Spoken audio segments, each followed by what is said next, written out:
It is beyond time that they make a Kyle Busch Pedigree Toyota Camry in the Gen 6 mold. It's been a freaking decade since we've had one of these guys. I mean, holy crap, these paint schemes used to be so beautiful. Here is Kyle Busch's 2010 Pedigree Toyota Camry.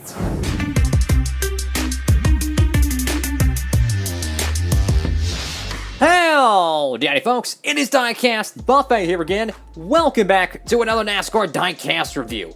Holy crap folks, this is such a rare Kyle Busch diecast, and I know there's a paint chip here, there's a little bit of chips up here, but the reason why we're doing this diecast review today is because this freaking diecast is so uncommon, and this is one of the final Pedigree cars. I don't think they ever made a Pedigree car for the Gen 6 era for Kyle Busch in the 1/64 scale.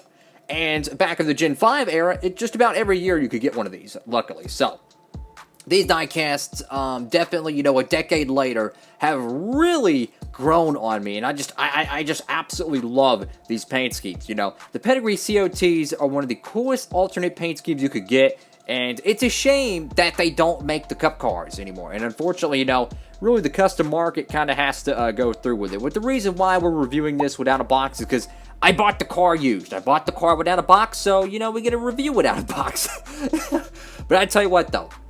There's a few paint chips here and there. I'm not gonna bug about it too much. I would say though, I might add a little bit more clear coat to the hood. It's a little bit dull here, but I wanted to do the diecast review on this because a lot of y'all have never seen this diecast in its entirety. So yes, I know the Camry decal is completely screwed up, but I mean, I wanted to give this diecast a review, and you know what? That's what I wanted to do. So you got Pedigree right here on the hood. You got Camry.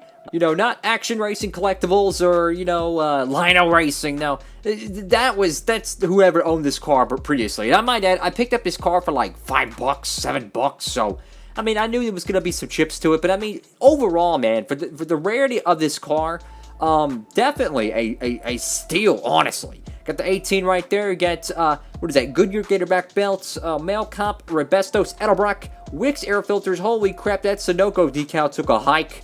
Wow. Of course, there's the Sunoco decal. That's how it's supposed to look. The car's kind of you remember that M&M's Minis car, right? The M&M's Minis car, where it kind of had like that middle weird shade yellow. That's literally what this diecast is, right? It has almost an identical paint job to it. So if you want to check out that diecast review, the 2020 M&M's Minis car, link down below to that. But wow, bro. I just love this paint scheme, such a simple car, the Gen 5 COT body, you have just a very mundane yellow paint job, but you get the Pedigree logo on the hood, you got the Pedigree logo right here on the side, then you get a giant doggo over here on the side as well, but the middle of the car is like this diamond plate ribbon that goes across the side up to the roof and then across to the other side as well. Then it kind of feeds down to the side skirt, which kind of pushes up to the front splitter. I just absolutely love this paint scheme. It's so freaking simple, but it's also so freaking good, man. I mean, absolutely a stunning paint job. And I also like how the black outlining and the white work really well with the 18 right there. I love that. Very, very nice color combination. And I believe the same paint scheme is present on the 2011 Pedigree car as well. I don't know about the 2012. I don't even know if they made the 2012. So you get NASCAR race car right there. It's NASCAR Sprint Cup Series, O'Reilly, Autometer Jegs, EA Sports, Mac Tools, Tissot, Dow Chemical, get Mechanics Wear, Holly, 3M DirecTV, USG, Lincoln Welders, Tissot. Of course, you got the Goodyear logo here. I might put another coat, a clear coat on this, honestly, because, through the years, like the sides here are fine, but the roof, I could definitely tell that it was been used. So, like, some of these little nuances I might paint over. If I had a paint code to match this, I would touch that up, the paint chips. But I might go over some of these little nuances and then clear coat over them. Unfortunately, there's a little bit of a decal chip right there on the spoiler, unfortunately.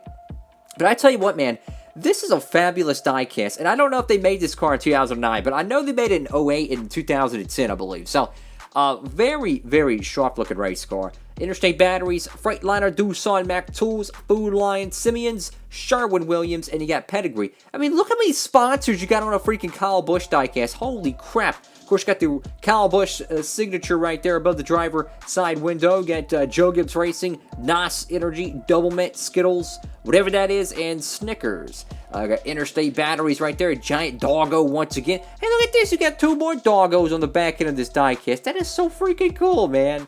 Love that. Of course, got the Pedigree logo right there. Got a terrible chip right there on the spoiler, unfortunately. It's almost like a dent, it looks like. I mean, oh my god. Yeah, it does kind of look like a dent. If you see the reflection there, it's almost like this fell, and it kind of bent the metal a little bit. So, a little bit of paint, a little bit of clear coat, and you'll never be able to tell the difference. But yeah, definitely a very cool diecast nonetheless. I did dust it off, though, because obviously when you buy these cars used, most of the time you're going to see some dust on there, so I went around and made sure to dust it up pretty good. You know, got the Toyota logo right there. I love that. The diamond plate pattern, it's instead of the M&M's car, which has kind of a silver, aluminum texture, diamond plate pattern, stainless steel, if you will. This one has kind of just like honestly, just like a black charcoal pattern to it. Very, very cool stuff. Of course, you see a lot of paint chips down here at the bottom. I could fix those up if I really wanted to. But, you know, part of me is kind of like, I don't want to touch the diecast because I know how uncommon this freaking diecast is. You know, I'm kind of like, I don't want to mess with it. But then again, I'm like, you know, this is a car in my collection. It could use a little bit of TLC. But I tell you what, man, for the price I picked up this car for, I mean, you can't beat it. And also notice there's a new doggo on the side here too. So you got one doggo here, you got two in the back end, and you got another dude over here just chilling, having a jolly good time.